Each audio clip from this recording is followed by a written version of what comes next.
Oi gente, tudo bem com vocês? Sejam bem-vindos a mais um vídeo daqui do canal. E para quem não me conhece, muito prazer, eu sou a Letícia, do Instagram @caregiversbrasilcanadá. Lá eu explico um pouco sobre a minha rotina de ser babá aqui e também falo sobre os requisitos desse programa de imigração. Mas hoje eu queria falar de um assunto bem específico, que foi sobre o meu pedido de demissão da primeira família. Bom, eu tive muito medo na época, eu não sabia muito bem como agir. E hoje, com a cabeça que eu tenho, eu não sei se eu agiria da mesma forma. E foi um momento muito difícil, né? Eu cheguei a ter depressão, vou contar tudo melhor pra vocês.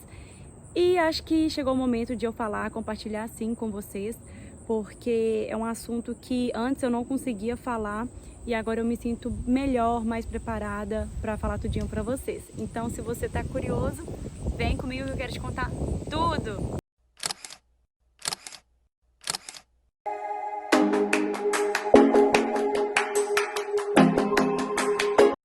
Bom, gente, para quem perdeu, quero convidá-los a voltar lá no meu primeiro vídeo do canal, que tá até escrito número 1, onde eu falo um pouco como que foi toda a minha trajetória, como que eu vim parar aqui no Canadá, como que eu achei minha primeira família e tudo mais.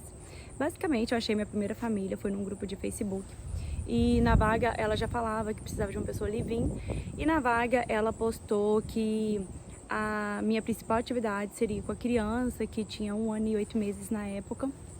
Então, fui fazer entrevista, conheci a família dela, conheci as crianças. Foi a minha primeira entrevista e eu alinhei vários pontos no momento da entrevista que eu achava importante, como, por exemplo, se eu ficasse doente, se eu seria paga por esse dia, ou se eles viajassem, né? Como que ficaria meu pagamento, se eles iriam manter as horas, 40 horas semanais, igual eles estavam oferecendo na vaga, e como que seria um pouco da minha rotina. Então a gente conversou, alinhou todos os pontos, eles entraram com toda a documentação, fizeram uma LMIA para mim, que na época no programa antigo a gente entrava no programa através da LMIA, que é um documento de suporte que a gente manda para a imigração, para o nosso visto ser aprovado. Já nesse novo programa, né, a gente não precisa mais desse documento, a gente só precisa de uma job offer, que é uma coisa super simples, é como se fosse um contrato, o empregador não precisa pagar nada por isso. E na época que eu fiz com o meu empregador, a gente fez a LMIA, então o empregador gastou em torno ali de $1.000 canadenses, que era a taxa dessa LMIA, mais o valor da agência, que foi em torno ali de 1.000 e pouco. E eu não sei porque eles envolveram também advogado de imigração na época. Se tinha necessidade eu não sei, mas eles envolveram, então eu acho que eles gastaram ali em torno de 2.500 só para poder me contratar, e isso foi lá no final de 2018. Bom, essa vaga era uma vaga live-in, tá? Então eu tinha que me mudar, eu morava antes, né, de trabalhar com eles, eu morava por conta própria, eu estudava inglês, então eu dividia quarto com uma outra menina, o que é uma coisa muito rara você ver alguém aqui querendo dividir quarto. Geralmente as pessoas elas dividem a casa, né? Você aluga um quarto só pra você, e com muita sorte eu achei uma pessoa super gente boa para dividir quarto. Então a gente dividia o quarto numa região maravilhosa, num prédio com uma estrutura boa, que tinha piscina, eu tinha total liberdade para eu chegar e sair da minha casa na hora que eu queria. Então eu amava a minha moradia antes e saí da minha zona ali de conforto, saí daquilo ali que eu estava vivendo e fui embarcar nessa aventura de ser caregiver, live-in, fui morar com a família. Então, assim que o meu visto foi aprovado, fui morar com eles. A casa deles tinha 3 andares, que era o main floor, que era o andar principal, top floor, que era o quarto das crianças e da mãe e do pai, e o basement, que tinha uma academia e um quarto também na frente. E esse quarto era o meu quarto, não era um quarto muito grande, mas, poxa, eu dividia quarto, né? Então, ter um quarto só pra mim, que não era tão grande, mas que era só meu, tava ótimo, tava muito bom, pra ser bem sincera. Bom, então eu mudei pra lá, foi em novembro de 2018, e aí em dezembro começou o inverno, e eu já comecei a sentir um pouco do que era o que eu tinha feito, né? Que eu tinha saído ali da minha vida totalmente independente, onde eu chegava de madrugada, de festa, para morar com a família. E ok, a gente tem que abrir mão de certas coisas mesmo, a gente tem que fazer sacrifícios, porque cara, não é um simples emprego, né? É um emprego que vai me dar um plano de imigração, que eu podia imigrar no final. Então eu fui, né? Tava satisfeita com o trabalho, com a proposta, com a oferta, mas eu, Letícia, não tava legal. Eu tava me sentindo pra baixo. Eu acho que eu já tava com muita saudade da minha família. Eu não sei o que aconteceu comigo, mas eu não tava legal. E nessa casa eu era responsável por 3 crianças pequenininhas. Uma que era meu amor, minha paixão, 1 ano e 8 meses. E 2 outras crianças que a menina tinha em torno de... ia fazer 4 anos e o menino ia fazer 6 anos, mais ou menos a idade das crianças. Eu acho que na verdade uma tinha 3,5 e o menino tava ali no 5,5, alguma coisa assim. Então, a minha responsabilidade era com as crianças, mas eu peguei algumas atividades da casa também para fazer. E esse foi o meu primeiro erro, na verdade. Por quê? A família ela nunca falou pra mim assim, ai, você vai limpar, limpar, limpar, morrer de limpar. Mas eu, na minha cabeça, cabeça de brasileira, me sentia assim, cara, eu tenho que limpar, que senão ela vai reclamar comigo, né? Eu tinha que limpar sim a casa, mas eu não tinha que deixar tudo brilhando. E não era que eu deixava tudo brilhando, né? Poxa, pensa só, uma casa com 3 crianças pequenas, a casa realmente ficou muito bagunçada, banheiro ficou muito sujo, criança escova dente, joga tudo, né? Tipo, vai caindo assim, vira uma loucura. São 3 crianças e 2 adultos na casa. Então, assim, eu nunca nem falei assim, eu só vou fazer as coisas das crianças. Eu acabei fazendo tudo de todos, né? Laundry, fazendo tudo de todos. E assim foi. Então, eu tava bem pra baixo, eu comecei a ficar em depressão, porque no início, gente, isso é uma coisa muito importante de falar, no início eu ficava muito na dúvida se eu queria continuar o caregiver, porque aquela ideia ali de morar com a família, de não ter a minha liberdade, fazer minhas próprias escolhas, de ficar ali meio que dependente mesmo de uma família que não era a minha, aquilo ali foi me deixando um pouco pra baixo. Eu achava que não era meu perfil, não sabia se eu tava fazendo a coisa certa. Então eu acabei trabalhando muitas horas, fiz uma grana extra, juntei um dinheirinho, porque eu sempre pensava assim, cara, se de tudo eu surtar, não aguentar, não querer mais o caregivers, eu vou pra um college. Então fui fazendo meu pé de meia ali, mesmo que eu não tava bem. Eu, Letícia, não tava bem. E aí eu comecei a ter depressão. Aí as pessoas me chamavam pra fazer as coisas, já não queria fazer nada com ninguém. Eu acho que eu não tava num momento muito legal e ainda juntou com aquilo tudo ali. Tava morando numa família, né, na casa de uma família que tinha 3 crianças pequenas, tinha muito choro, era muito pirraço, jogava coisa, tipo assim. E pra mim era um universo todo novo, sabe? Eu nunca tinha cuidado de criança pequenininha daquela idade. Então 3 crianças pequenininhas daquela idade, pra mim, eu acho que talvez foi um susto, eu não soube lidar muito bem. E, cara, eu acho que eu não estava tão preparada assim. E aí, o que acontecia? A família era gente boa, me respeitava, né? Tudo na medida do possível. Tinha vezes que eu tinha que me mostrar, assim, chegar e falar, não, isso aqui não tá certo. Por quê? Eu lembro uma época que o meu empregador, ele queria cobrar o quarto de mim, né, um valor do quarto e da alimentação. E no programa antigo, que até hoje mesmo, através da LMIA, o empregador, por lei, não pode cobrar. E aí o meu chefe leu uma informação errada lá no site da imigração,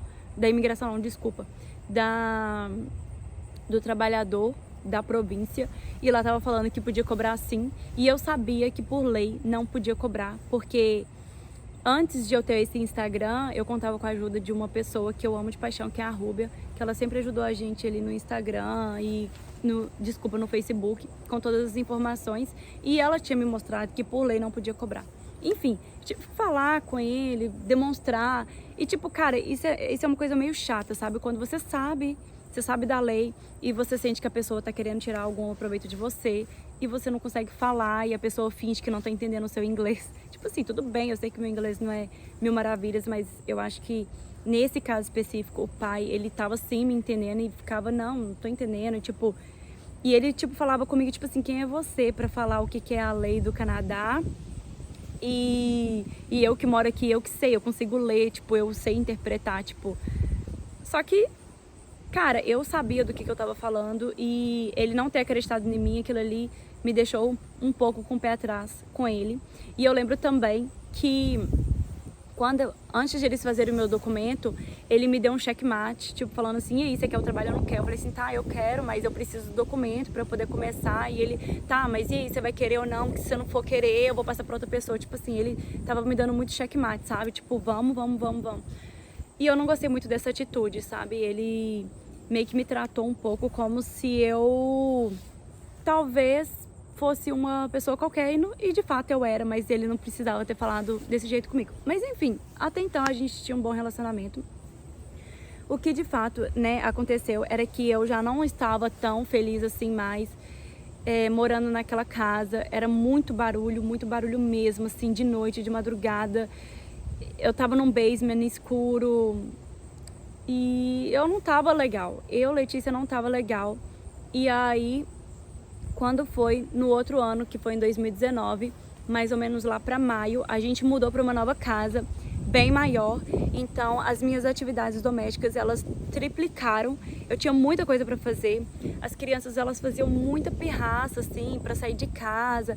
E tipo assim, tudo bem que eu não era a pessoa super preparada, sabe? Mas eu falei pra mãe na entrevista que eu nunca tinha cuidado de crianças daquela idade, que eu ia precisar da ajuda dela. E eu sentia que ela deixava a criança fazer pirraça e, tipo, falava pra mim, tipo assim, não, pode deixar, ela quer fazer pirraça, deixa ela fazer pirraça. E não concordava, assim, com várias coisas da forma que ela conduzia, mas, assim, não era que ela era uma mãe ruim, sabe? Ela educou do jeito que ela foi ensinada, só que era um jeito diferente do que eu, brasileira, tô acostumada. Então pra mim foi tudo muito um choque, assim, de uau, tipo, tudo de uma vez, sabe? Então quando foi mais ou menos em maio, a gente mudou pra essa nova casa, a casa era enorme. E aí o barulho na casa era ainda maior, porque o meu quarto era debaixo da cozinha. Eu acho que eles deixavam as coisas caírem, assim, e parecia que tudo explodia, assim, no chão. Quem já morou no basement sabe que é um andar um pouco mais escuro. E barulho... Pô, eu não tô na minha casa, não tinha como nem eu reclamar do barulho. Então, ok, aceitar. Mas vamos chegar no finalmente porque que as coisas começaram a desandar. As coisas começaram a desandar porque em maio, quando a gente mudou, a mãe chegou pra mim e falou assim, Letícia, seguinte, tô pensando em colocar a bebê, que ela já tava com 1 ano e meio mais ou menos, 2 anos e meio mais ou menos, no daycare. O que você acha disso? A menina ia pra creche full time. E eu trabalhava full time, o que eu ia ficar fazendo? Poxa, tipo assim, eu já levava as outras 2 crianças pra escola e ficava com a bebê o dia inteiro. Então, já que a bebê ia pro daycare, pensei, as minhas atividades domésticas vão aumentar ainda mais. Que, cara, eu arrumava a casa, gente, chegava segunda-feira, eu chegava às vezes do meu final de semana e tinha lixo espalhado assim na casa inteira. Eu não entendo por que ela fazia isso, sabe? Ela cozinhava todos os dias, gente. Eu arrumava a casa, eu deixava a casa, tipo assim, ok, preparada pra ela cozinhar de noite. No outro dia a casa tava assim, destruída. Tipo assim, pra mim, a mãe não mostrava respeito pelo trabalho que eu tava ali exercendo todos os dias. Tipo assim, cara, eu sou nani, eu era nani, eu não tinha obrigação nenhuma, assim, com a casa. Eu deixava tudo bom pra ela. Ela tirava a roupa dela, né, tipo assim, sabe quando a pessoa tá com a roupa suja? Ela tirava a roupa dela, tirava assim, jogava no chão e empurrava com o pé pra debaixo da cama. Cara, tipo assim, eu pegando a calcinha da mulher, assim, sabe, debaixo da cama. Eu acho que foi demais, sabe? Acho que ela não tinha, assim, muito respeito pelo meu trabalho. As crianças faziam muita pirraça, eu saía com as crianças pra levar as crianças pra escola. As crianças choravam, gritavam, tipo, barracão mesmo na rua, tipo, eu não sabia onde enfiar minha cara. E aí, quando ela falou que a criança ia pro daycare, perguntou o que eu achava, eu já tava, tipo assim, eu já nem queria saber mais daquela família, eu já tava, assim, querendo sair do trabalho. Eu pensei assim, cara, eu não vou falar pra ela não mandar a criança pro daycare, porque eu quero procurar outros empregos. Eu pensei comigo, mas eu também não queria chegar pra ele e falar assim, não, eu vou procurar outros empregos, então pode colocar a menina no daycare. Então, eu fui tentando manter aquela situação. Então, a criança foi pro daycare o dia inteiro, e nisso eu preparava as crianças para ir pra escola, fazia lunchbox deles, né, vestia a roupa deles pra gente ir pra escola e tal. E aí eles me chamaram pra conversar de novo e falaram assim, Letícia, a gente não tem condições de te pagar full time, porém, se você quiser, pra gente manter o seu documento, né, pra você conseguir migrar depois, você apresentar que você trabalhou as horas mínimas aqui com a gente, o que a gente pode fazer é você trabalhar pra gente X horas e o que você não trabalhou você devolve pra gente. Aí eu falei assim, meu Deus. Bom, aí coloquei tudo na balança. Bom, pelo menos eu não tenho custo de vida, porque o meu aluguel não precisava pagar, que eu morava com eles. Então, eu tinha os meus gastos, né, os meus custos. Mas eu pensei assim, cara, eu vou maneirar, né, não vou comprar nada, vou viver ali com o básico do básico, já que ele não vai me pagar aquelas horas completas. Então, a partir de agosto de 2019, a criança foi para a escola e eu não estava recebendo muito dinheiro, estava recebendo pouquíssimo dinheiro. Ele me pagava o valor cheio e pedia para eu devolver para ele em cash, né? Então, gente, eu nunca falei sobre isso no meu Instagram, eu nunca falei sobre isso em lugar nenhum, assim, né, gravado, porque eu tinha muito medo do que podia acontecer, tava muito insegura em como que eu ia falar isso para as pessoas.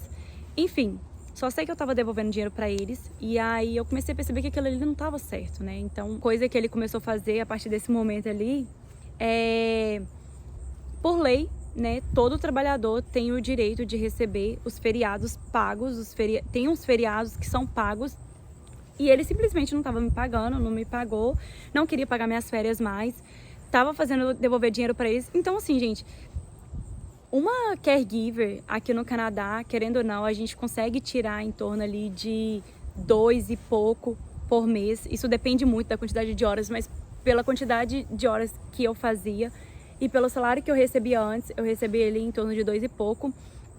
E aí eu comecei a devolver 2 e pouco, ou até 2, alguma coisa assim. E quando eu comecei a devolver esse dinheiro pra ele, gente, tipo assim, eu tava fazendo um dinheiro assim ridículo por mês. Eu tava fazendo, sei lá, $300, 300 e alguma coisa, quase 400 a cada 2 semanas. Tipo, totalmente fora da lei, totalmente errado. E aquilo ali pra mim foi me cansando. Aí eu já tava surtando, falei com ele, olha, eu quero ir no Brasil, preciso ir no Brasil, quero ver minha família, preciso passar 3 semanas lá. Eles, não, ok, pode ir. Fui pro Brasil. Não, minto. Aí no dia que eu tava indo pro Brasil, eu tava arrumando as minhas coisas. E aí eu perguntei pra ele como é que ele ia querer fazer o pagamento das férias. E aí ele falou assim, que férias? Eu não vou te pagar férias. Eu falei assim, cara, mas você tem que me pagar férias porque tá na lei. E ele, não vou te pagar férias porque você nem tá trabalhando pra gente muitas horas mais, eu não vou pagar as férias. Eu falei assim, mas cara, mas tipo assim, e sem contar que o bonito, além de eu tá devolvendo dinheiro pra eles, eu lerda, não fiz as contas direito e depois de muito tempo fui perceber que eu mesma estava pagando as taxas que o empregador é obrigado a pagar. Então, o cara aproveitou muito de mim financeiramente e eu fui lerda, não tinha todas as informações, as leis, tudo ali. E aí, quando eu mandei um e-mail pra ele falando assim, olha, eu quero que você me formalize por e-mail que você não quer pagar minhas férias, que você não quer pagar meus holidays e como que isso vai ficar, eu quero que você me mande um e-mail formalizando. Daí ele, pô, Letícia vai me levar na justiça, como é que vai ser isso, que não sei o que. Então, já gerou um desconforto total na família. E aí, quando ele falou pra mim que não ia pagar minhas férias, eu falei, não, tudo bem. Aí eu fui pro Brasil, fiquei com a minha família 3 semanas, foi maravilhoso, aproveitei pra caramba. Mas já voltei, assim, decidida de que aquela família pra mim não ia dar. Já comecei a procurar quarto.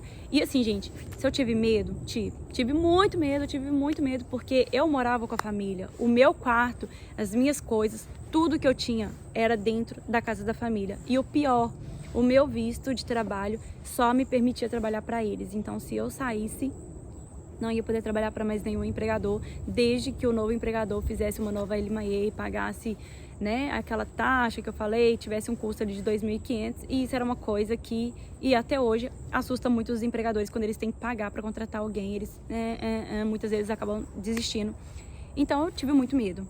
Porém, eu também não podia aceitar aquela situação abusiva. Assim, hoje na minha cabeça, né, e naquela época também, eu não podia aceitar mais essa situação. Era uma situação totalmente abusiva. Se eu aceitasse, era como se eu estivesse num relacionamento. Se eu aceitasse aquele abuso, cara, a pessoa ia continuar abusando, ia ser um mundo sem fim de abusos. Então, eu, mesmo com muito medo, sem ter pra onde ir, sem ter muito dinheiro, eu decidi sair daquela família. Então eu cheguei pra ele e pedi pra conversar com eles, até porque eles estavam achando que eu ia entrar na justiça contra eles por tudo que eles fizeram comigo, mas assim, eu tava com muito medo, né, gente? Imigrante, a gente acaba ficando com muito medo. E mesmo que eu estava com muito medo, eu não deixei meu medo transparecer. Pedi pra conversar com eles, gravei. Eu tenho a conversa, eu tenho a gravação inteira da nossa conversa, foi quase 1 hora de conversa, eu tenho tudo gravado. Decidi gravar porque eu queria ouvir depois também, ver o que eu falei, o que eles falaram. E também não sabia o que eu ia fazer com aquilo ali ainda. Mas eu gravei e eu lembro que quando eu fui ouvir de novo, assim, nossa, me doeu muito porque teve 1 hora lá que eu falei assim, ai, porque isso não é justo, eu sei que eu não sou nem a primeira e nem vou ser a última caregiver ou nanny que vai sofrer algum tipo de abuso de empregador. E eu tenho certeza que a imigração já teve que lidar com casos parecidos com o meu, e eu não vou ser a primeira a fazer isso nem a última. E aí ele, tipo, meio assustado. E aí a nossa conversa foi ficando quente. E eu falei assim, olha, se você quiser, né? Porque eu tava com medo também de sair, de tipo, simplesmente pedir demissão. Eu falei assim, olha, se você quiser fazer as coisas corretas, né? A gente voltar como era no início, fazer as coisas mais corretas. Eu estou aqui, eu estou com a sua família, eu vou dar o meu melhor. Mas a partir do momento que eu ver que você quer continuar fazendo as coisas do jeito que você tá fazendo, que pra mim isso é um abuso financeiro, pra mim não dá mais. E aí ele já tava assim, né, tipo, já ligando foda-se também, e eu também ligando foda-se. E aí ele falou praticamente assim, a